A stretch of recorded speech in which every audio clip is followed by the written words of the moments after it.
Hi friends, आज हम बात करने वाले हैं फीटर ट्रेड का, जो कि ऑब्जेक्टिव क्वेश्चन है। और ये जो चैप्टर हमारा है ये मेटल है यानी धातु। ठीक है, ये जो हमारा चैप्टर है धातु यानी मेटल, METAL, मेटल चैप्टर से संबंधित आज हम अप्रॉक्स 70+ क्वेश्चन करने वाले हैं। तो अपने छात्रों को भी शेयर कर दीजिए, दोस्तों को भी शेयर कर दीजिए और लाइक ज़रूर करें। अगर आप नए छात्र हैं तो सब्सक्राइब भी ज़रूर कर लें। तो आज हम 70+ क्वेश्चन देखने वाले हैं। सारा क्वेश्चन वन लाइनर है, ऑब्जेक्टिव टाइप का है। और ये जो क्वेश्चन है वो आपके एग्ज़ाम में आने का चांस बहुत ज़्यादा है। ठीक है, तो चलिए क्वेश्चन देखते हैं। पहला क्वेश्चन क्या कह रहा है, निम्नलिखित में से किसके मिश्रण से ब्रॉन्ज बनता है, यानी ब्रॉन्ज किसके मिश्रण से बनता है? तो कॉपर और टीन से ब्रॉन्ज बनता है। ठीक है, ब्रॉन्ज जो है किसके मिश्रण से बनता है? तो कॉपर और टीन। 2 नंबर क्वेश्चन कह रहा है, 2 नंबर क्वेश्चन को ध्यान से पढ़ेंगे। कह रहा है ब्रॉस निम्न में से किसका मिश्र धातु है? ब्रॉन निम्न में से है, मतलब फेरस मेटल है या नॉन फेरस मेटल है, या फेरस एलॉय है या नॉन फेरस एलॉय है। तो देखिए इसका जो आंसर हो जाएगा नॉन फेरस एलॉय। ठीक है, नॉन फेरस एलॉय है। ब्रॉस क्या है? नॉन फेरस एलॉय है। ठीक है, उसके बाद नेक्स्ट क्वेश्चन चलते हैं। 3 नंबर क्वेश्चन क्या कह रहा है? 3 नंबर का है क्रोमियम स्टील है, कैसा है? फेरस एलॉय है, फेरस मेटल है, नॉन फेरस एलॉय है, नॉन फेरस मेटल है। तो देखिए इसका आंसर क्या हो जाएगा? फेरस एलॉय, यानी क्रोमियम स्टील है, फेरस एलॉय है। उसके बाद 4 नंबर प्रश्न देखते हैं। 4 नंबर प्रश्न कह रहा है निम्न में से किसके मिश्रण से ब्रॉन्ज बनता है? देखिए ब्रॉस है, कह रहा है 4 नंबर किसके मिश्रण से ब्रॉस बनता है?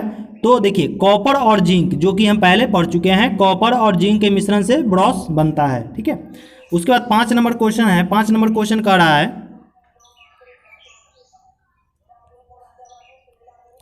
5 नंबर कह रहा है फॉस्फर ब्रोज मिश्रण है, यानी फॉस्फर ब्रोज की बात कर रहा है। ठीक है, 5 नंबर क्या कह रहा है? फॉस्फर ब्रोज की बात कर रहा है, यानी इस फॉस्फर ब्रोज जो है किसका मिश्रण है?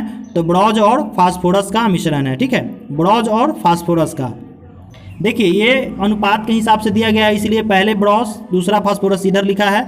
यहाँ पे ब्रॉन्ज है, इस चीज़ को याद रखेंगे। यहाँ पे ब्रॉन्ज है, यहाँ पे ब्रास है। ठीक है, परेशान मत होंगे। उसके बाद 6 नंबर क्वेश्चन कह रहा है कि निम्नलिखित में से नॉन फेरस मेटल कौन है? निम्नलिखित में से नॉन फेरस मेटल कौन है? तो देखिए तांबा, टीन, एल्युमिनियम सभी नॉन फेरस मेटल के अंतर्गत में आते हैं। ठीक है, यानी इसका आंसर क्या हो जाएगा? 6 का डी हो जाएगा, नॉन फेरस मेटल यानी सभी, इनमें से सभी। 7 नंबर प्रश्न क्या है वो हम देख लेते हैं। 7 नंबर का निम्न में से कौन सी धातु का वह कौन सा गुण है जिसके कारण धातु में को खींचने पर उसमें तार, मतलब धातु को खींचकर तार बनाए जा सकते, वह टूटने नहीं पाती। मतलब खींच के हम किसी धातु को लंबा पतला तार बना सकते हैं लेकिन वो टूटेगा नहीं। इनमें से कौन सी गुण के कारण? तो देखिए इलास्टिसिटी, टफनेस, डक्टिलिटी और टेनासिटी। इसका आंसर क्या हो जाएगा? डक्टिलिटी। डक्टिलिटी के कारण क्या होता है? धातु को पतला तार बनाया जा सकता है। ठीक है, चलिए 8 नंबर प्रश्न क्या कह रहा है वो देख लेते हैं। धातु का वह गुण जिसमें धातु को यदि बार बार मोड़ा जाए या ट्विस्ट किया जाए तो उसे सहन कर लेती है और नहीं टूटती। देखिए ये भी क्वेश्चन बढ़िया क्वेश्चन है। ये क्या मतलब कह रहा है कि बार बार मोड़ा जाए लेकिन ट्विस्ट किया जाए तो उसको सहन कर ले, मतलब क्या करते हैं, उसको कुछ करे वो बर्दाश्त कर लेता है, सहन कर लेता है। तो क्या हो जाएगा? टफनेस, यानी वो बर्दाश्त कर लेता है बार बार मोड़ा या देखिए यहाँ मोड़ा या ट्विस्ट का मतलब समझिएगा, उसको मतलब स्क्रैच किया जा सकता है। ठीक है, रफनेस किया जा सकता है, तो वो खराब नहीं होता है, वो टफनेस होता है। ठीक है, 9 नंबर प्रश्न निम्नलिखित में से किस धातु में सबसे अधिक मैलिबिलिटी पाई जाती है? कौन सी धातु है जिसमें सबसे ज़्यादा मैलिबिलिटी पाई जाती है? तो सोना। 9 का बी हो जाएगा। उसके बाद 10 नंबर क्वेश्चन देखते हैं थोड़ा सा। 10 नंबर प्रश्न क्या कह रहा है, निम्न में से वह कौन सा गुण है जिसमें धातु पर खिंचाव शक्ति लगाई गई है और वह नहीं टूटता? धातु पर खिंचाव शक्ति लगाई गई है और वह नहीं टूटता है, मतलब किसी भी धातु को हम खूब खींचते हैं लेकिन वो टूटता नहीं है। तो क्या है? टेनासिटी। ठीक है, कौन सी गुण होता है? टेनासिटी के कारण वो मतलब उसको खींचते हैं और वह नहीं टूटता है। ठीक है, चलिए 11 नंबर क्वेश्चन देखते हैं। 11 नंबर क्वेश्चन का निम्नलिखित में से किसके उत्पादन के लिए ब्लास्ट फर्नेस का प्रयोग किया जाता है? देखिए पिग आयरन दिया है, कास्ट आयरन दिया है, रॉट आयरन दिया है और किसी के लिए नहीं। यानी इनमें से कोई नहीं, यानी pig iron, cast iron, wrought iron, इनमें से क्या आंसर हो जाएगा?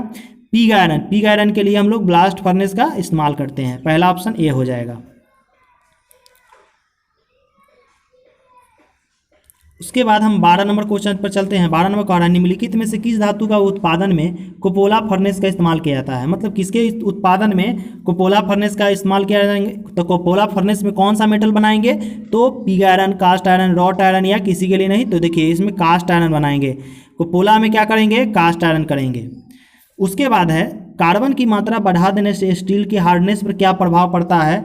तो देखिए स्टील, कार्बन की मात्रा बढ़ा देने से क्या हो जाएगा? स्टील की हार्डनेस पर बढ़ जाता है, हार्डनेस जो है वो बढ़ जाता है। ठीक है, 14 नंबर क्वेश्चन देखेंगे। 14 नंबर क्वेश्चन कह रहा है 14 नंबर क्वेश्चन कह रहा है कि स्टेनलेस स्टील का अभिप्राय है, स्टेनलेस स्टील का अभिप्राय है किससे?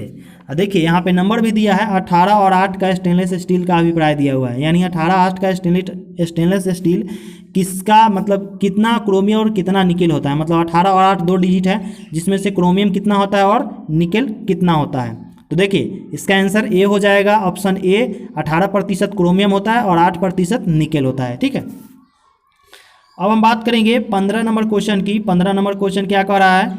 15 नंबर क्वेश्चन कह रहा है, थोड़ा ऊपर चला गया, नीचे चला गया, चलिए कोई बात नहीं है।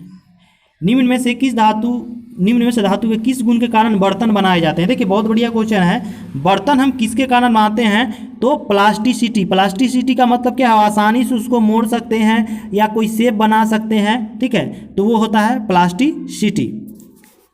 चलिए अगला प्रश्न देखते हैं। 16 नंबर कह रहा है निम्न में से किस धातु से किस गुण पर स्प्रिंग कार्य करता है? धातु के किस गुण पर स्प्रिंग कार्य करता है? तो इलास्टिसिटी जो है, इसी इलास्ट यानी जो देखिएगा वो स्प्रिंग जो है, इसको जांच देंगे तो ये थोड़ा सा ज़्यादा और ऊपर आ जाएगा, है ना, तो वो इलास्टिसिटी होता है। ठीक है, उसके बाद 17 नंबर क्वेश्चन कह रहा है कि निम्नलिखित में से आयरन का सबसे शुद्ध रूप क्या है? आयरन का सबसे शुद्ध रूप क्या है? तो रॉट आयरन जो है आयरन का सबसे शुद्ध रूप होता है। उसके बाद 18 नंबर क्वेश्चन पे चलते हैं। निम्नलिखित में से किसमें कार्बन की मात्रा सबसे अधिक होती है? यानी कार्बन की मात्रा सबसे ज़्यादा होता है तो कास्ट आयरन, जिसे हम ढलवा लोहा भी बोलते हैं, यानी कास्ट आयरन में सबसे ज़्यादा कार्बन की मात्रा होती है। 19 नंबर क्वेश्चन है निम्न में से किस धातु में विद्युत की सुचालकता सबसे अधिक होती है? यानी विद्युत की सुचालकता सबसे अधिक होती है। तो देखिए कास्ट आयरन दिया है, एल्युमिनियम है, तांबा है, पीतल है, तो सबसे बढ़िया जो होता है वो तांबा होता है। याद रखेंगे एल्युमिनियम का ही इस्तेमाल होता है, लेकिन सबसे बढ़िया का सुचालक सबसे अधिक होता है, तो तांबा लेंगे। ठीक है, उसके बाद 20 नंबर प्रश्न का निम्न में से किस धातु में सबसे अधिक कठोरता पाई जाती है? किस धातु में सबसे ज़्यादा कठोरता पाई जाती है? तो हाई कार्बन स्टील, इसमें सबसे ज़्यादा कठोरता पाई जाती है। 21 नंबर क्वेश्चन देखेंगे। 21 नंबर क्वेश्चन क्या कह रहा है?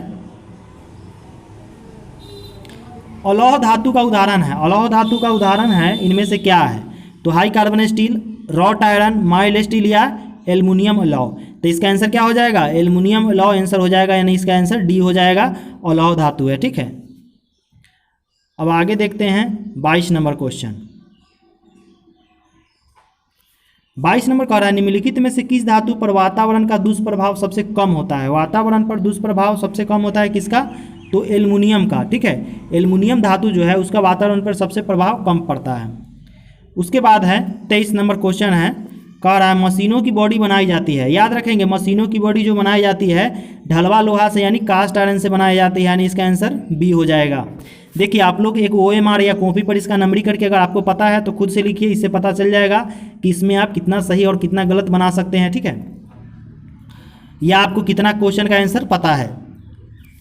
निम्न में से किस धातु का पतला तार नहीं खींचा जा सकता है? कौन सी धातु का पतला तार नहीं खींचा जा सकता है? तो देखिए एल्युमिनियम का तार होता है, पीतल का भी होता है, हाई कार्बन स्टील का भी खींचा जा सकता है, लेकिन कास्ट आयरन जो है ढलवा लोहा होता है, इसका पतला तार नहीं खींचा जा सकता है। तो हमारा आंसर क्या हो जाएगा? डी हो जाएगा, कास्ट आयरन।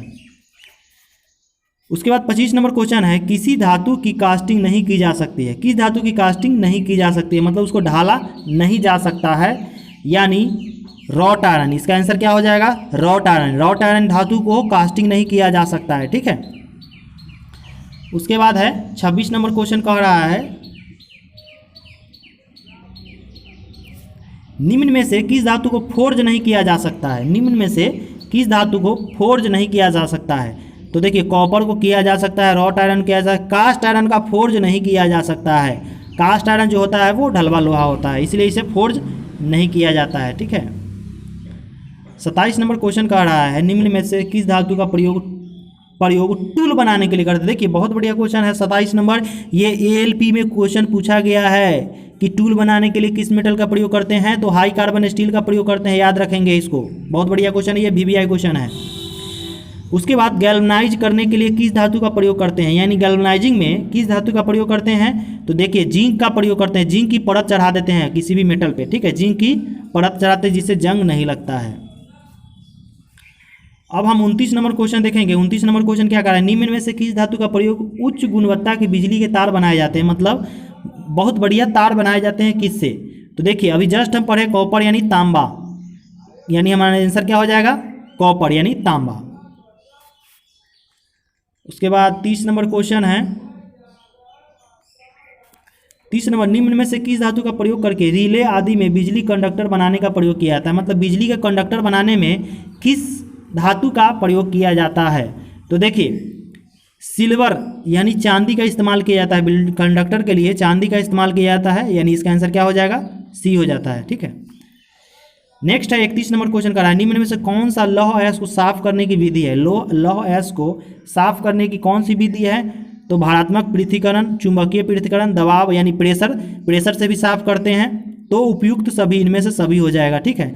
देखिए चुंबकीय से यानी चुंबक मैग्नेट के द्वारा, और दबाव यानी प्रेशर दो देके भराव यानी मतलब उसको साफ करके साफ किया जा सकता है। 32 नंबर क्वेश्चन कह रहा है स्टेनलेस स्टील का मुख्य अलाव तत्व कौन सा है? स्टेनलेस स्टील मतलब किसका बना होता है? साधारणतः सुने तो आसान क्वेश्चन है। क्रोमियम और निकेल का होता है। स्टेनलेस स्टील किसका मिश्रण होता है? क्रोमियम और निकेल का। नेक्स्ट प्रश्न है 33 नंबर, कह रहा है किस धातु के अलाव मूंज धातु होते हैं, मतलब किस धातु का अलाव मूंज धातु होता है? किस धातु का अलाव मूंज धातु होता है? तो कॉपर और जिंक का जो धातु है वो मूंज धातु कहलाता है। ठीक है, मूंज मेटल जिसे बोलते हैं, कॉपर और जिंक का। उसके बाद कहता है निम्न में से किस धातु के मिश्रण से मोनेल धातु बनता है? देखिए मोनेल धातु कह रहा है, यानी किस धातु के मिश्रण से मोनेल धातु बनता है? तो निकेल और कॉपर, यानी इसका आंसर सी हो जाएगा। उसके बाद 35 नंबर क्वेश्चन कह रहा है साधारणतः आयरन ओर में कितना प्रतिशत लौह कण पाया जाता है?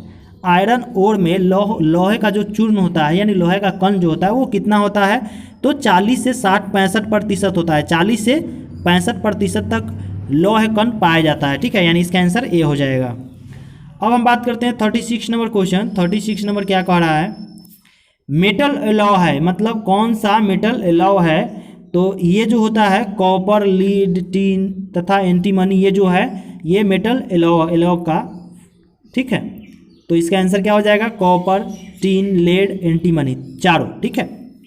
नेक्स्ट है निम्न में से कौन हाई स्पीड स्टील की मुख्य मिश्रण तत्व, मतलब हाई स्पीड स्टील में मुख्य मिश्रण तत्व क्या है? तो हाई स्पीड स्टील में क्या मिलाते हैं? तो इसका मिश्रण जो होता है टंगस्टन। मुख्य मिश्रण तत्व क्या है? टंगस्टन है। ठीक है, इसका मुख्य मिश्रण क्या है? टंगस्टन हो जाता है। ठीक है। अब नेक्स्ट प्रश्न देखते हैं। नेक्स्ट प्रश्न क्या कह रहा है?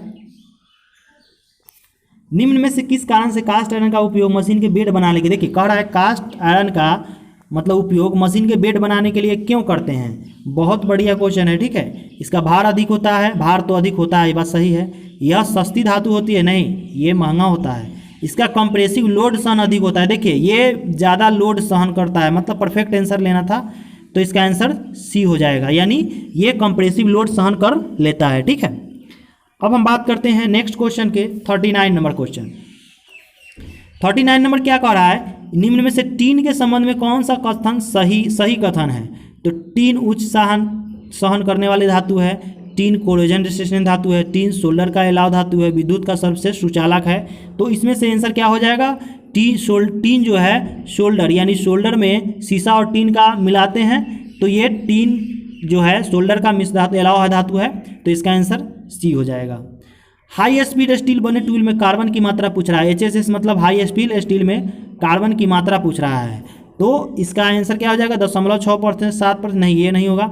इसका आंसर जो हो जाएगा हमारा 0.75 से 1% तक होता है हाई स्पीड स्टील में। HSS का मतलब क्या होता है, हाई स्पीड स्टील, ठीक है, जिसका 0.75 से लेके 0.1 तक मतलब 1% तक इसका मतलब कार्बन की मात्रा होती है। अब हम बात करेंगे 41 नंबर में, हाई स्पीड स्टील में किस अनुपात में मुख्य लौह होते हैं। देखिए ये भी बहुत बढ़िया क्वेश्चन है। इसमें पूछ रहा है कि मुख्य तत्व पूछ रहा है किस अनुपात में, तो याद रखेंगे सबसे ज़्यादा टंगस्टन होता है जो कि 18% होता है, क्रोमियम 4% होता है और वेनेडियम 1% होता है। यानी इसका आंसर क्या हो जाएगा, बी हो जाएगा। टंगस्टन 18%, क्रोमियम 4% और वेनेडियम 1%।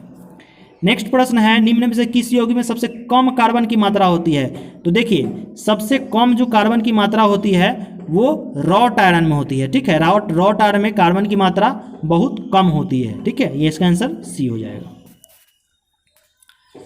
अब क्वेश्चन है 43 नंबर, क्यूपोला फर्नेस का टेम्परेचर पूछा गया है, यानी क्यूपोला का टेम्परेचर कितना होता है।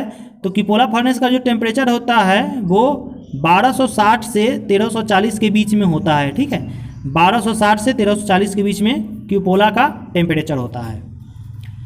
उसके बाद नेक्स्ट है 44 नंबर, निम्न से किस रेंज में पिग आयरन में कार्बन की मात्रा होती है। अब पिग आयरन पूछ रहा है, क्या पूछ रहा है, पिग आयरन में कार्बन की मात्रा पूछ रहा है। तो देखिए पिग आयरन जो है ना बहुत ख़राब होता है, ठीक है, यानी इसको आसानी से याद कर लेंगे। पिग आयरन में जो होता है, पिग मतलब क्या होता है, शुगर, ठीक है, और आयरन मतलब लोहा। शुगर में मतलब सबसे शुगर के इसको याद करने का तरीका है, शुगर जो है एकदम गंदे पानी में रहता है या गंदगी खाता है, तो बस सीधा याद रखना है कि वो बहुत ख़राब चीज़ होता है। इसीलिए पिग आयरन में जो है कार्बन की मात्रा बहुत ज़्यादा होगी, यानी 3 से 5% हो गया, ठीक है। 45 नंबर क्वेश्चन का रहा है, निम्नलिखित में से एल्युमिनियम का मुख्य रासायनिक गुण क्या है। एल्युमिनियम का मुख्य रासायनिक गुण क्या है। तो सॉफ्ट, ब्रिटल, स्ट्रॉन्ग, टफ। तो एल्युमिनियम जो होता है वो सॉफ्ट मेटल होता है, ठीक है। अब हम बात करेंगे 46 नंबर क्वेश्चन की, धातुओं के किस गुण के कारण धातु को बार बार मोड़ने पर वह नहीं टूट। देखिए सेम क्वेश्चन रिपीट हो रहा है, तो टफनेस, इसका आंसर क्या हो जाएगा, टफनेस। टूटता नहीं है मतलब उसको बार बार खुरचेंगे तो खराब नहीं होगा, टफनेस। खुरचने से रोकने वाला गुण को क्या कहते हैं। देखिए सेम क्वेश्चन आ गया, खुरचने से रोकने के लिए क्या करते हैं, तो हार्डनेस होगा, तो वो ऑटोमेटिक है कि उसको खुरच नहीं सकते हैं। ये टफनेस हो गया और ये हार्डनेस हो गया। देखिए दोनों क्वेश्चन बहुत बढ़िया क्वेश्चन है, लेकिन थोड़ा सा चेंजिंग आता है। क्या कह रहा है, धातु किस गुण को बार बार मोड़ने पर वह नहीं टूटता है, मतलब उसको कितनों भी मतलब मोड़ मार करेंगे लेकिन वो टूटेगा नहीं, तो ये टफनेस हो जाएगा। लेकिन खुरचने यानी जो हम स्क्रैच करते हैं, ये कितने स्क्रैच करेंगे वो स्क्रैच नहीं होगा, तो कब, वो हार्ड होगा, इसलिए स्क्रैच नहीं होता है। तो इसका आंसर क्या हो जाएगा, हार्डनेस। 48 नंबर क्वेश्चन कह रहा है कि ड्यूरेलिमीन और हिंडोलियम एलॉय में 95% क्या होता है। यानी ड्यूरेलिमीन और हिंडोलियम में 95% क्या होता है, ये बहुत बढ़िया क्वेश्चन है। तो ड्यूरेलियम और हिंडोलियम में जो है इसमें सबसे ज़्यादा एल्युमिनियम होता है जो कि 95% होता है, ठीक है। इसको आप लिखते भी चलिएगा, और ऐसे अगर आप टेलीग्राम ग्रुप में जुड़िएगा तो अजीत सर के नाम से है टेलीग्राम ग्रुप, वहाँ पे आपको PDF भी मिल जाएगा।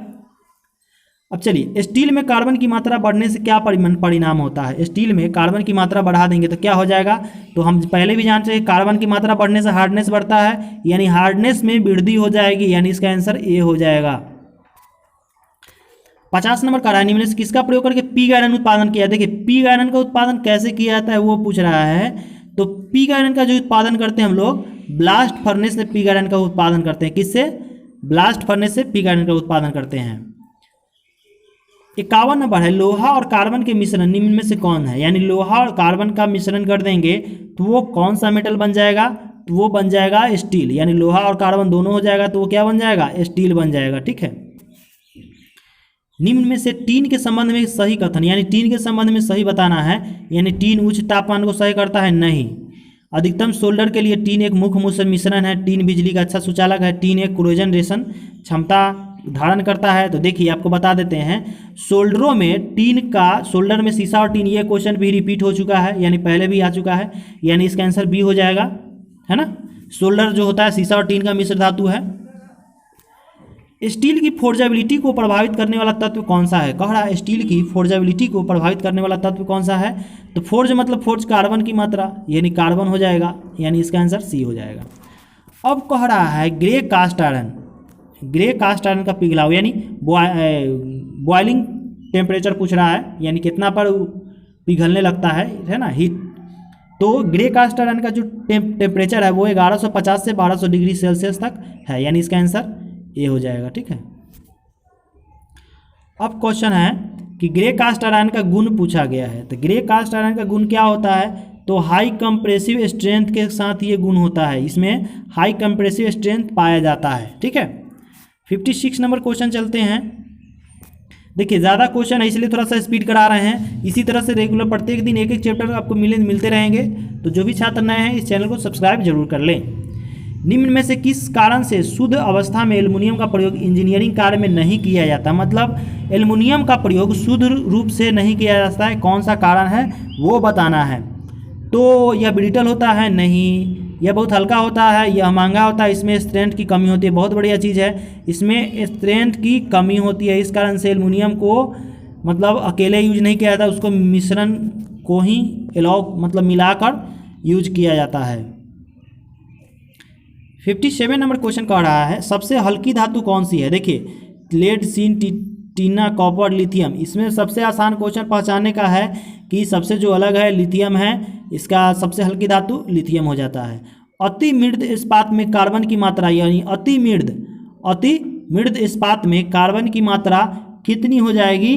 तो 0.15%, यानी 0.15% का मतलब हो जाएगा 15/100% अति मृद इस्पात में कार्बन की मात्रा होती है। अगर आपके पास कोई डाउट होगा तो कमेंट में ज़रूर बताएं, या टेलीग्राम ग्रुप से जुड़कर वहाँ पे आपको PDF मिल जाएगा इसका। निम्न में से किसका प्रयोग करके आयरन के गैल्वनाइज बनाया जाता है? आयरन को गैल्वनाइज बनाया जाता है। ठीक है, आयरन को गैल्वनाइज बनाया जा सकता है तो जिंक, यानी जिंक का इस्तेमाल करके आयरन पर गैल्वनाइज मतलब क्या होता है? उस पर परत चढ़ाना। तो परत किससे चढ़ाते हैं? जिंक से परत चढ़ाते हैं। तो इसका आंसर क्या हो जाएगा? जिंक, यानी बी। 60 नंबर क्वेश्चन कह रहा है निम्न में से ब्रॉन्ज किसका मतलब ब्रॉन्ज किसका एलॉय है? ब्रॉन्ज, ये क्वेश्चन फिर से रिपीट हो गया है, पूछा गया है कि ब्रॉन्ज किसका एलॉय है? तो कॉपर और टीन का। ये क्वेश्चन रिपीट हो चुका है, इसको याद कर लेंगे।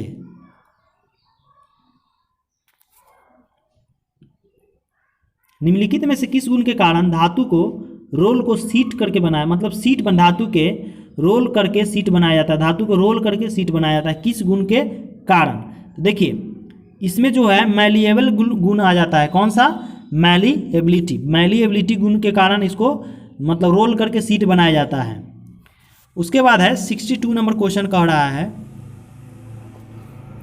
धातु का वह गुण जिसके कारण लोड को हटाने पर डिफॉर्मेशन के बाद वह वास्तविक आकार में वापस आ जाता है, यानी स्प्रिंग को जातेंगे तो छोटा हो जाएगा, उसको छोड़ देंगे तो वो अपने आकार में हो जाएगा। किस कारण? डक्टिलिटी, मैलिएबिलिटी, स्टिफनेस या इलास्टिसिटी।